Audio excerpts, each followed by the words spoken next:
All right, all right, all right. It's MG with 800 Entertainment. You're now tuned in to the Mike City Podcast, where we bring the industry directly to you. Today, we have a beautiful, special guest, a humanitarian, an author, an actress, former wife to world champion Mr. Muhammad Ali. Today, ladies and gentlemen, we have Dr. Khalilah Ali. Please clap. Thank you, thank you, thank you. You know, I'm happy to be here. It's a pleasure. You know what I'm saying? I want to Yes, thank sir, you my very brother. much. Yes, sir. My third time being blessed with your presence. Yes. You're a beautiful lady.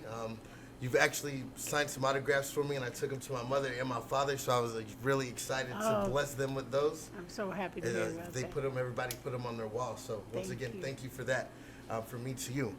Yeah. Now, I know you've done a lot of different things in the industry. You've helped people. You've been all over the world. Can you tell us how long you've been in the industry, entertainment-wise? In entertainment since I was in my 20s, I'd say. Okay, in your 20s. Yeah, guiding Muhammad Ali through his life journey as a fighter and the wife of a fighter. And it takes its own toll, sacrifice, struggle, guidance, things like that. Meeting some of the most greatest people in the world, amongst all of them. I mean, Sammy Davis Jr., Wow. Elvis Presley, Wow. Frank Sinatra, Dean Martin. Rat Pack. The Rat Pack. I knew them all. That's and good. I'd sit down and talk to them just like I'm talking to you. It was amazing. Ali was a magnet when it comes to people of the world. And by them drawn to him, I got the pleasure of being able to share that thing with these great people. Listen to their stories. Yeah, I was just eat looking at dinner. the movie Elvis, and I heard about that. oh, it was a great film. The young man did a great job. I felt the essence of Elvis with that guy, and That's good. it Who was made that? me. I did a lot of flashbacks. A lot of Hanging flashbacks. out with Elvis, and it was like seeing it all flashing back on the real Elvis. Wow. It took me back. It took me Wow. back. Yeah, I'm glad to hear that. it's amazing. Now, once again, I know you've done a lot of things in the industry. One of the things that is very notable when I researched your name is you were in the famous movie China Syndrome. Yes, With the that was famous in my Jane Fonda 20s. in your- Yes, right before when I was working with Jane Fonda, we used to do a lot of protests together. She fought against the Vietnam War, so did I. We also fought against people that was paying the farm workers. Our great historian guy of history, Cesar Chavez, brother Cesar Chavez. He was the Spanish Martin Luther King of the Spanish world, the Latino world, and they was barely making it in the fields of Mexico and California by giving them low pay, $2 a day for 17 hours of work. It was like slavery. So we actually put Chiquita Bananas out of business for 40 years. Whoa. Yes, and then that's when Jane Fonda decided to put me in a movie with her because I worked so strong with her and as an activist and everything. And I said, you know what to do, and she's a woman of her word. So I kind of started getting acting lessons just in case, and I know she would. So I could be prepared for that, and that's when I made my first film with her called China Syndrome with Michael Douglas. Michael and Douglas. Jack Lemmon. Jack Lemmon. Yeah, and many others, and it was just It was an amazing. all-star cast. All-star cast. Was it my first film. I know. I Get that actually up. saw that. Your first film, My you had an first all-star film. cast. Now, was there any pressure with all those A-class Hollywood celebrities in your first movie? Well, the fact of it is, being Muhammad Ali's wife, it was like a walk in the park. I got you. So it was like a walk in the park. Celebrities every day. I'm used to them. So, and then knowing Michael Douglas and Jane Fonda, it's just amazing. There's an upcoming shooting that I'll be working on with Michael Douglas and Jane Fonda, God willing, so it can be a part of my documentary on my filming abilities. So that's about it. I can't do Michael Douglas. He's in France right now doing a film right now. Okay. Yeah. That's So nice. yeah. And, So hopefully that falls through for you. it will. Yes, God ma'am. willing, God it will. willing, it definitely Yeah, will. Now, definitely. what other projects in the industry have you done notably that you recognize stands out to you? And tell me which one Well- was one of the best ones. Well, the major right now, I have been going back and forth to Dubai and Pakistan and Afghanistan, raising money for orphanages, and I very do that good. quite a bit. God And bless you. I've been to, I mean, they asked me to come to Afghanistan, and a lot of people said, "No, it's dangerous over there. It's dangerous." I said, "Yeah, I know it's dangerous. So people need help." You took the truth But out. I have no fear. I put God in front of me, and somebody has to go out there. And I was bold enough to take a chance and go to Afghanistan and help those people of Afghanistan. Now with the Taliban there, it's even worse. Yes. So somebody just have to make a stand and do that. Also, I went to Pakistan to raise money for orphanages in Pakistan. I actually was able to fly with the Pakistan Air Force Wow. and try to encourage the fighter pilots there, the women, to encourage them to stay strong as pilots.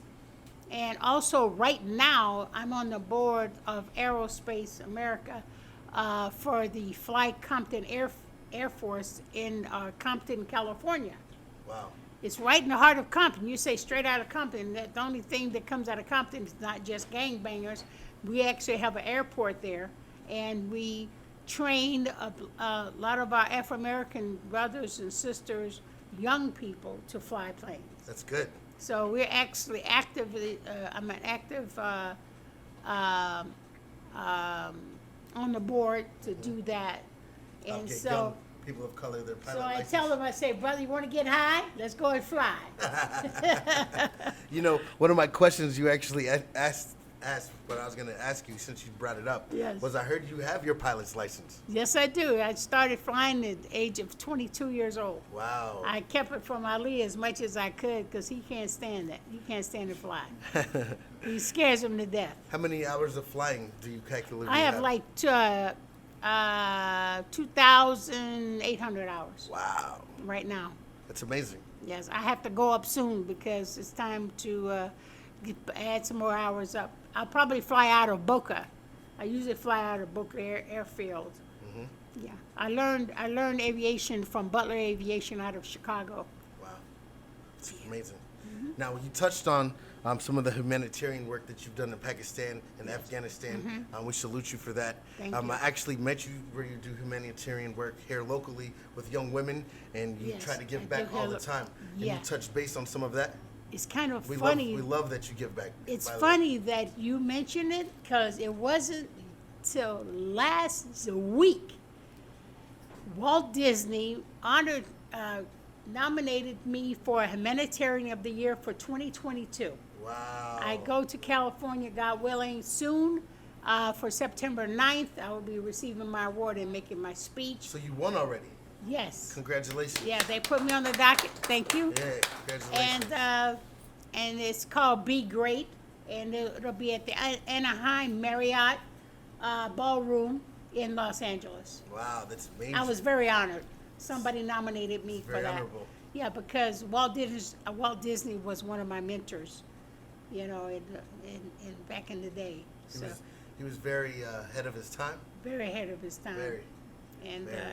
it's amazing the discipline and the good role models that he have made with our children as far as decency and respect on television That's what's up. and in films. Yeah, He does a lot. he does. He does. I'm just honored that that happened.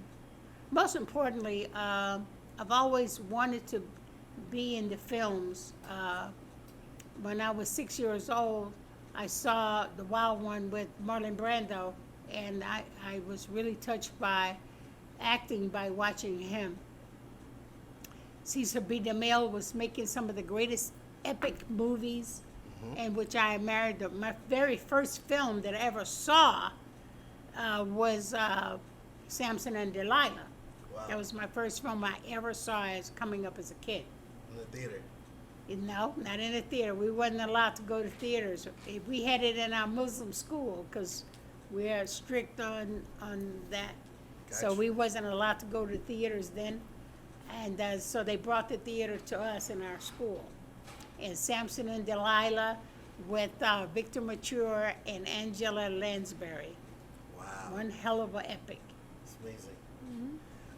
Since you started talking about your growing up, one of the questions that we have is, you grew up in Chicago, correct? Chicago, Illinois, yes. Can you touch on base on explaining what it was like during that era? But during that era, I grew up as a Muslim, and its organization was very feared by people in Chicago, and it's still feared today. With the gangs? I grew up in the home of the Honorable Elijah Muhammad, who was the leader of the Muslim regime, the Nation of Islam in Chicago. Major. It's Yeah, major. It's powerful. So by Elijah Muhammad being there, I was the security guard for Malcom X Wow. and Martin Luther King. Say that again one more time. I was a security guard for Malcolm X and Martin Luther King in the house of Elijah Muhammad. Wow. Yeah. That's major. Yeah, You and hear Martin that? and Malcolm was amazing. He was one of the greatest Muslims I've ever met, and he was so happy and very kind and considerate. And Very I fortunate. used to pull his suspenders and pop them, and run, And Malcolm X. I would always hide behind his wife's skirt, as Sister Betty's skirt, because he Wow. wouldn't go past that. So that was little things like that. He was amazing. And meeting Martin Luther King and him talking to me at a young age like that, and said that you're going to lead a lot of women. I said, okay, whatever. So, and it came true. That definitely came true. So, growing up in a strict Muslim house, going to a private school, that's when then I was able to be advanced in history, because we was taught Black history when no other school had it. Wow. So we taught under the regime. Garveyites? Yeah. The Garveyites about was McGarvey.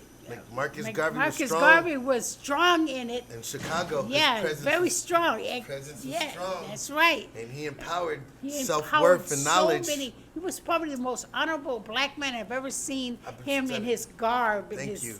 his uniform, his garb. Yes. He was an emperor. Yes, he was. He was an emperor. And he used to channel self-love and Self-love and self-worth. self-respect. Yes. And it was follows right down the Muslim lines of up unite, mighty nation, you can accomplish what you will. That was a saying that he used to say.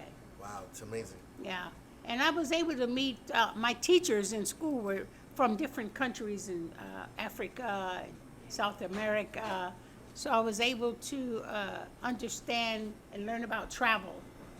So I was blessed to travel all over the world, learned about 7 different languages, communicating with people all over the world, from Ireland to Africa. I mean, I've been around. And All to over. be with Ali, with George Foreman in Kinshasa. Where is in Kinshasa? In Zaire. In It Zaire. was called the Congo now. It was Wow. Kinshasa, and his training camp was in Nsele, and they speak Ngala. So that was the language I had to learn when I was there. So I spoke a little Ngala, a little Swahili, Safari, Mazuri. It's just amazing because I love languages. I just love it. How many languages do you speak? About 7. Wow, it's amazing. But That's most importantly, when I went to Germany, Germany? Frankfurt, Germany. I've been to Frankfurt, yeah, Germany. Yeah, hallo, guten Tag. Hallo, guten Tag. Yeah, good morning. Yeah. Yeah. Sprechen Sie Deutsch? Sprechen Sie Deutsch? Yeah. Ich liebe dich. Ui, look ahead. This lady. Yeah. It took me 1 week, and I spoke it fluent. in My 1 dad week. was in the military. Oh, I wasn't in the military. No, my father You was. were. My yeah, father was. So that's why I was there. Absolutely. Yeah. It's amazing. It's amazing what you do. And then after that, when I came back here, in from Chicago to move to Florida, I came down here to Florida in the worst part of the winter in Chicago, and I came down here and the weather was so beautiful. Yes, it is. I went to Chicago, back to Chicago, long enough to pack my bags and come back. That was it for me. I was done. And you stayed ever since? That's it. Wow. I was done. I got older, I got colder, I got out. That's amazing. It's amazing. So now that I am here, Paulo, my cousin, came up to me and told me about some movie they wanted me to be in called The Grid. And I said, yeah, sure, because I take acting classes from the great Lee Strasberg, who taught Brando and Al Pacino and De Niro, that guy. Okay. And I was honored to study under him. So when I joined The Grid, they was doing a thing. So we want to make it better. Can you help us make it better? I said, where's your guns coming from? And I had to get guns for them. And they said, well, what part do you want to play? I said, name your character. I said, well, if I'm going to be a gangster from Haiti, little Haiti with a little Haiti background, and I know the little French, so, you know, and I've been to Haiti. Matter of fact, I met, and Ali and I was the guest of Jean-Claude Dubaye in Haiti. And so when I was in Haiti, knowing Baby Doc and Papa Doc, and I learned a lot of songs from Haiti when my dad, when I was a little girl, I learned a lot of calypso music with Harry Belafonte. Wow. So I learned a lot of Haiti Cherie and all the songs of Haiti. It was amazing. It is amazing. Sounds amazing. Yeah. So I didn't speak Patois, but I did speak a little French there. I learned that in Africa. Wow. Yeah. South Africa, they speak French, right? Citoyen. Yeah. Muy fatigué un peu. Wow. Yeah, I love it.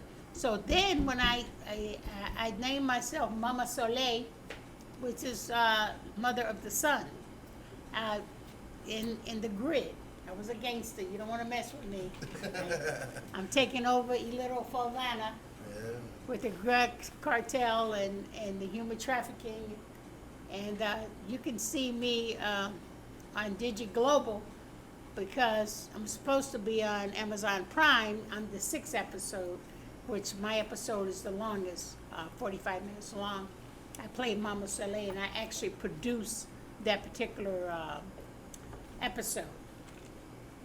So the fact that the guy didn't show it on Amazon Prime, it's okay. Okay. That was my out to get out. And I said I'll just do my own films. Now I'm working on a new film. That's a great segue. Yeah. Yes. Pure Justice. Yeah, Pure Justice. It's coming. Round of applause again. Yes. Pure Justice. And guess what? What's that? We have some of my cast here tonight. Yes, we are. We definitely are going to be speaking with them and asking them some questions. Absolutely. Yes, I'm very ma'am. proud of them. Yeah, I'm proud that you actually are producing, filming, editing, launching your own projects, and giving a lot of people, different people, diversity, opportunities to act and get their talents broadcast. But you know what I did? 5 years ago. What is that? 5 years ago, I went and created a casting company. Yes, you did. Called The Greatest Casting Agency at AOL.com. Yes. And it has grown so much since then. And the fact that the greatest casting agency at AOL.com. Yes, sir. Yes. And I casted half of the whole personnel for The Grid. Okay. Mm-hmm. So I was ready to go. Actors that are on The Grid came through your casting agency. Came through my casting agency. All right, so that's very professional. Yes, sir. I'm glad that you're able, like, once again, to give those opportunities to people. You know, our young people need direction. Our young people need connection to get in the field of industry of motion pictures and movies.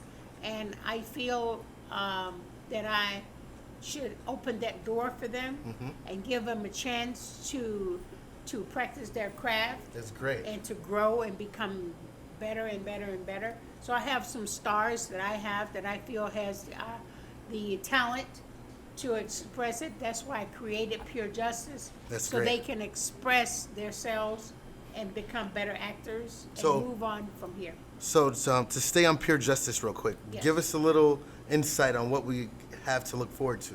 What you're looking forward to a situation that a lot of movies are not really speaking on right now. Yes. And that is our law enforcement. Our law enforcement is very very important to our community right now, and they have so many issues right now with the police. You got George Floyd, and you got a lot of issues that has arisen because of the issues with the law enforcement. First of all, we have the community with bigger and better guns than the police force, and that's tough. That's really tough. Yes. Our cops want to go home just like Everybody else. Everybody else want to go home. So there are issues that we have to work together to make this go right instead of go left. And the George Floyd was just not right. And we have to understand it's not Black Lives Matter. All our lives matter. All of us matter. Human life, humanity. And that's the forefront. And when I was a little girl, my father used to always tell us, my uncles were police. And they, on the side of their car, was a little symbol said, we serve and we protect. And I believe in that. Community. Now, if you get rid of your police force, you're going to have a problem. The militia will come in, and they will shoot you first and ask question later. We have to have law and order in our community. That is a must. And we have to have it where we can trust our law enforcement. But they have to learn not only reform police, but they have to reform our people. And they have to play fair. They have to play fair. They have to play fair. I agree with you 100%. And they have to first respect each other. They have to respect their community. That's right. Yes, they can't take advantage of them. And then Exactly. our community has to respect them to let them do their job. Vice versa. Yes. Vice versa. But some of the laws have to be made where it's fair. That's right. And we're almost getting there in 2022. It's sad, but we're almost getting there. We're working on it. We're working on it. We have to make sure these blue bloods go by the book. Yes. And the streets go by the book. And the street go by the book. And put the guns down, the like punishment, you said.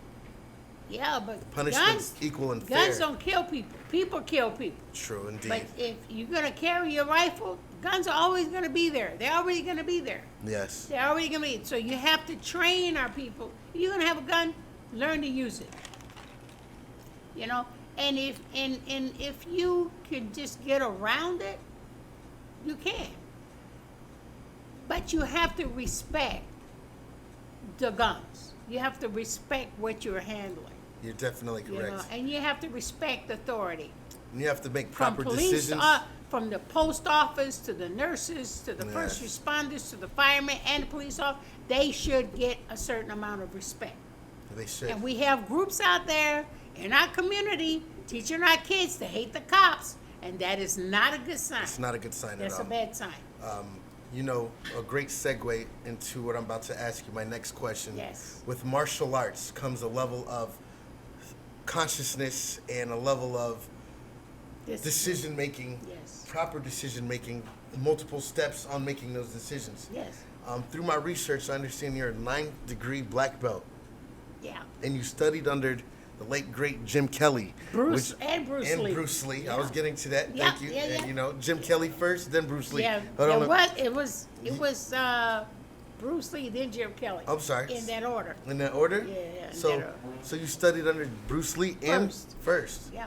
Wow, that's then amazing. Then I joined the Jim Kelly with the BKA in Los Angeles under Steve Saunders. That's where I met Jim Kelly. Damn. Yeah. Okay. He was a great individual, great artist. I learned so much from Bruce Lee because actually I'm a Taekwondo master, but then Bruce taught me Kung Fu. Kung Fu. That's something totally different. I know. And it was totally easier. It was, I mean, when you go to get a black belt, they teach you to kill on your first black belt. Yes. If you have to. Can you give us a Bruce Lee story? Anything? Yeah. Something positive. Well, Bruce, it's always positive. Yes, ma'am. Bruce will do anything you want to do if you give him some rice with seaweed. Like sushi, rice and It's, seaweed? yeah, with rice and seaweed. You roll it up.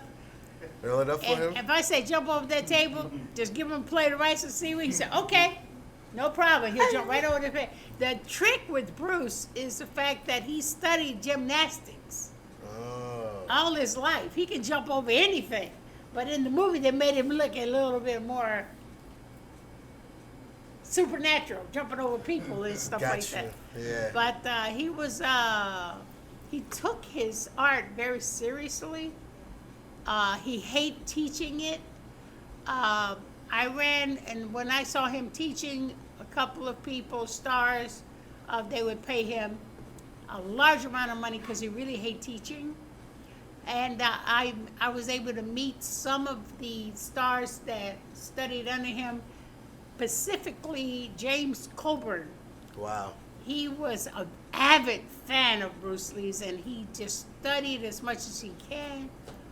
He used to take a lot of my time, you know.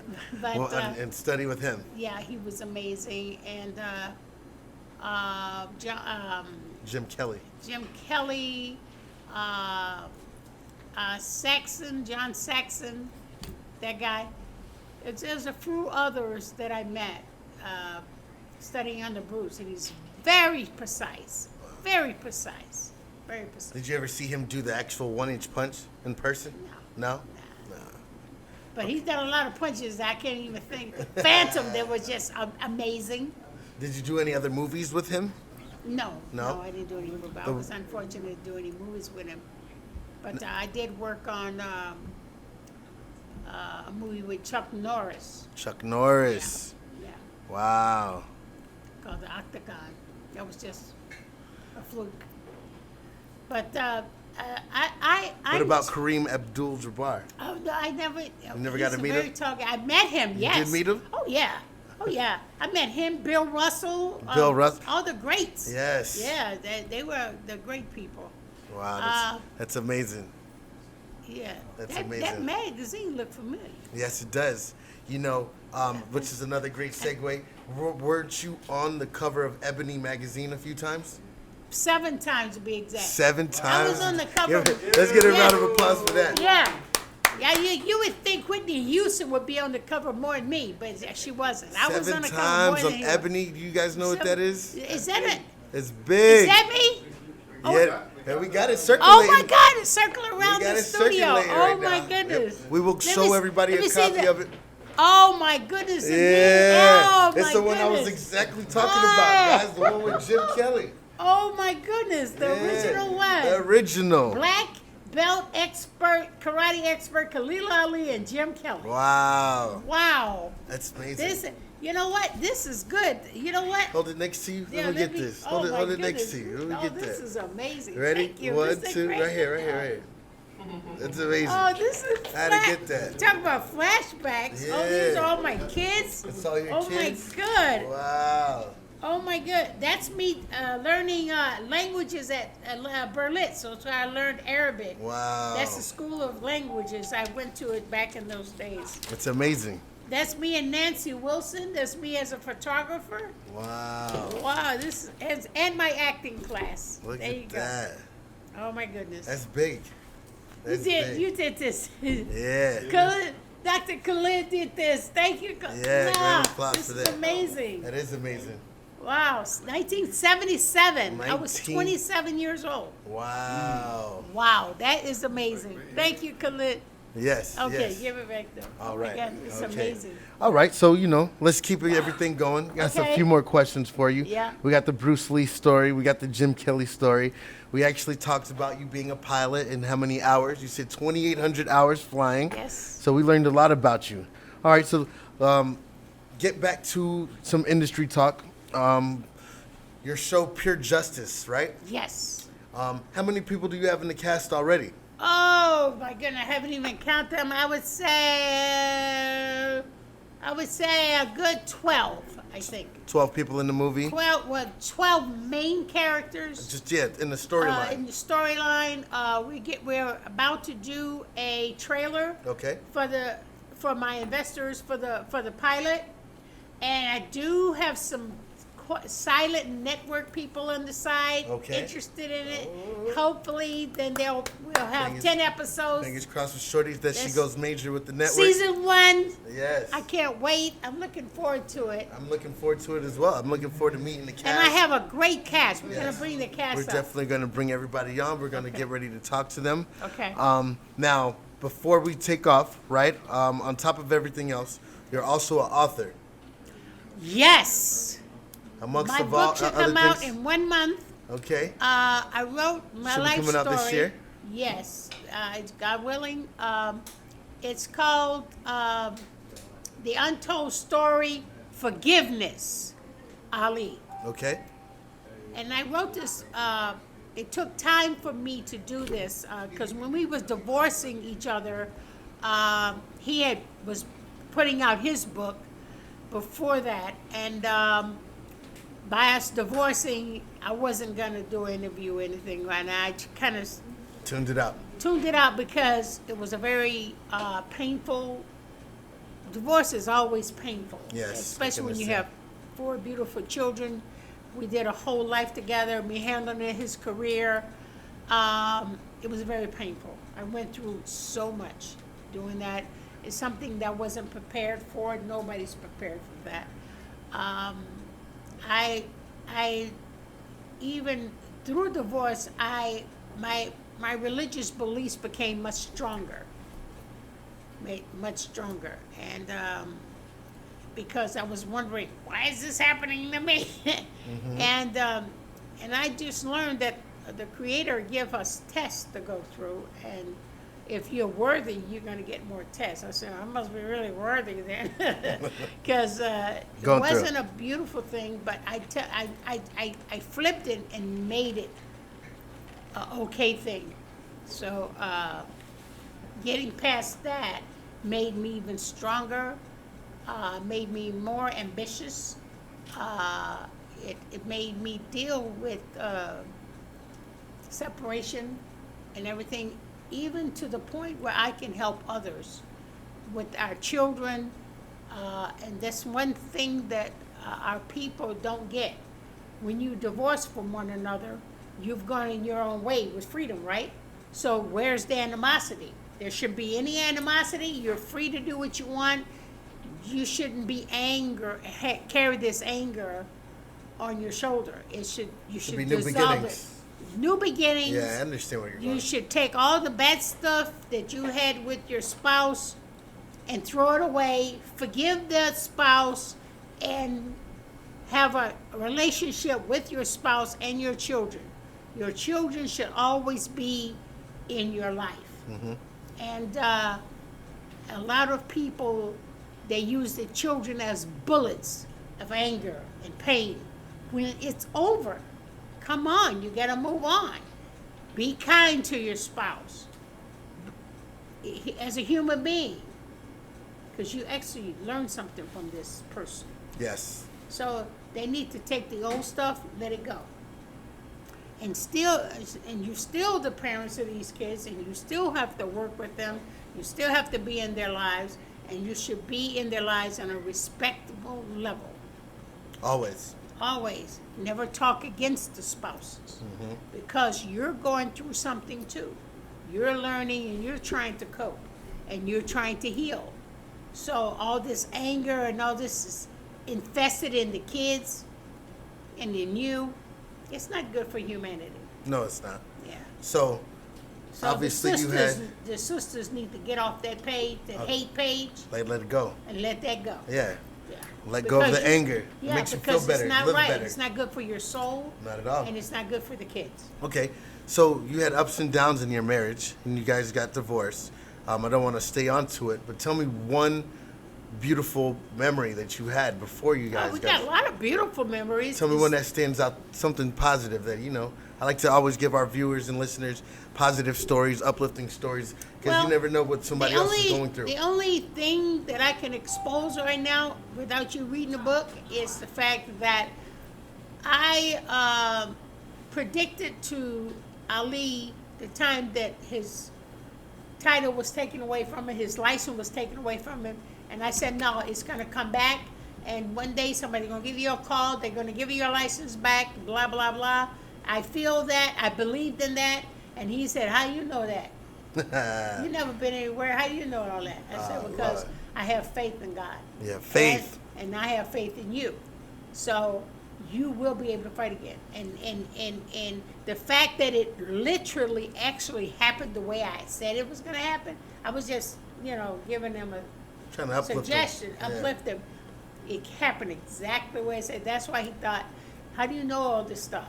What They did he always say? that What to did he me. say to you when it happened, just He like said, that? how did you know all this stuff? He never hugged been you up. anywhere. He How hugged do you know up. that? He hugged you He up. always say that. I said, well, I just had faith. Had faith. Yeah, and he faith moves he mountains. said, you know what? And then we both cried and we were both happy together. We both prayed together. And that was the most highlight of the whole impact of my marriage at that moment. I'm so glad to hear That's what that. made us, I'm so glad to hear that. that's what made us I'm so glad to hear that. connected. Yeah. Okay. Well, one last question before we go over and speak with the cast, right? Yes, yes. What's one thing that you would like the viewers, your fans, because you obviously you have fans. What's one thing you would like them to know about you?